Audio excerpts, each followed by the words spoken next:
ऐसी जगह छुपकर बैठ गया जहां से रानी और उसके प्रेमी की सारी बातें दिखाई सुनाई दे, लेकिन उनमें से कोई मुझे न देख सके। रानी अपने प्रेमी से कहने लगी कि इससे बड़ा दुर्भाग्य क्या हो सकता है कि मैं तुम्हें ऐसी विवशता की अवस्था में देखती हूँ। तुम सच मानो, तुम्हारी दशा देखकर मुझे इतना कष्ट होता है कि जितना स्वयं तुम्हें भी नहीं होता होगा। मेरे प्राण, मेरे जीवनधार, मैं तुम्हारे सामने घंटों बैठी बातें करती हूँ और तुम मेरी एक बात का भी उत्तर नहीं देते। अगर तुम मुझसे एक बात भी करो तो मेरे चित्त को बड़ा धैर्य मिले। रानी इसी प्रकार अपने प्रेमी के सम्मुख बैठकर प्रलाप करती रही। मुझ मूर्ख से अपनी रानी की यह दशा न देखी गई और उसका प्रेम मेरे हृदय में फिर उमड़ आया। मैं चुपचाप अपने महल में आ गया। कुछ देर में वह किसी काम से महल में आई तो मैंने कहा कि अब तुमने अपने सगे संबंधियों के प्रति बहुत शोक व्यक्त कर दिया। अब साधारण रूप से रानी जैसा जीवन बिताओ। वह रोकर कहने लगी कि बादशाह सलामत मुझसे यह करने के लिए न करे। मैं उसे जितना समझाता बुझाता था उतना ही उसका रोना पीटना बढ़ता जाता था। मैंने उसे उसके हाल पर छोड़ दिया। वह इसी अवस्था में 2 वर्ष और रही। मैं एक बार फिर शोकागार में गया कि रानी और उसके गुलाम प्रेमी का हाल देखा। मैं फिर छुपकर बैठ गया और सुनने लगा। रानी कह रही थी कि प्यारे, अब तो 2 वर्ष बीत गए हैं। मेरे रोने चिल्लाने और विलाप करने का तुम्हारे हृदय पर कोई प्रभाव नहीं होता। जान पड़ता है कि तुम मुझे बात करने के योग्य नहीं समझते, इसीलिए तुम अब मुझे देखकर आंखें भी बंद कर लेते हो। मेरे प्राण प्रिय, एक बार आंखें खोलकर मुझे देखो तो मैं तुम्हारे प्रेम में कितनी विह्वल हो रही हूँ। रानी की यह बातें सुनकर मेरे तन बदन में आग लग गई। मैं उस इमारत से बाहर निकल आया और गुंबद की तरफ मुंह करके कहा, ओ गुंबद, तू स्त्री और उसके प्रेमी को जो मनुष्य रूपी राक्षस है उन्हें निगल क्यों नहीं जाता। मेरी आवाज सुनकर मेरी रानी जो अपने प्रेमी के पास बैठी थी क्रोधांत होकर बाहर निकल आई और मेरे समीप आकर बोली,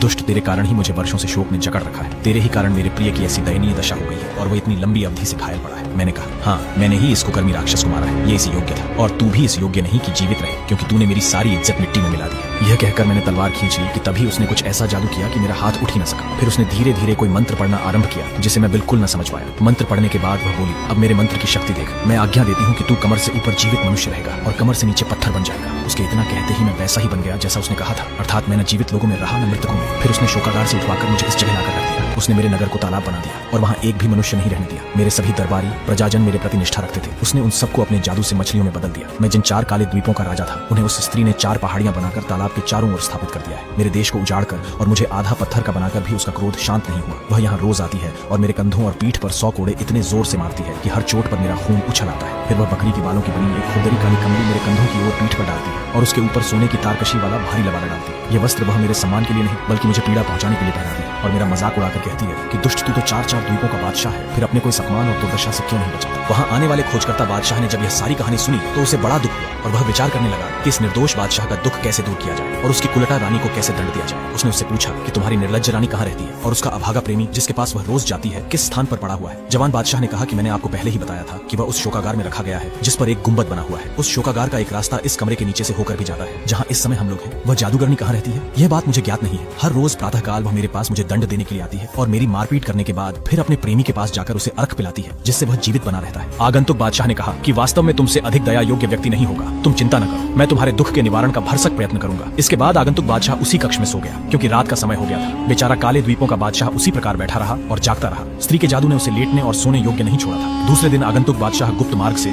शोकागार में प्रविष्ट हो गया। फिर वह उस स्थान पर गया जहाँ घायल अवस्था में रानी का गुलाम प्रेमी पड़ा हुआ था। वहाँ जाकर उसने तलवार का ऐसा प्रहार किया कि वह अधमरा आदमी तुरंत मर गया। बादशाह ने उसका शव घसीटकर पीछे बने एक कुएं में डाल दिया और शोकागार में वापस आकर उस गुलाम की जगह खुद लेटा रहा ताकि रानी के आने पर उसे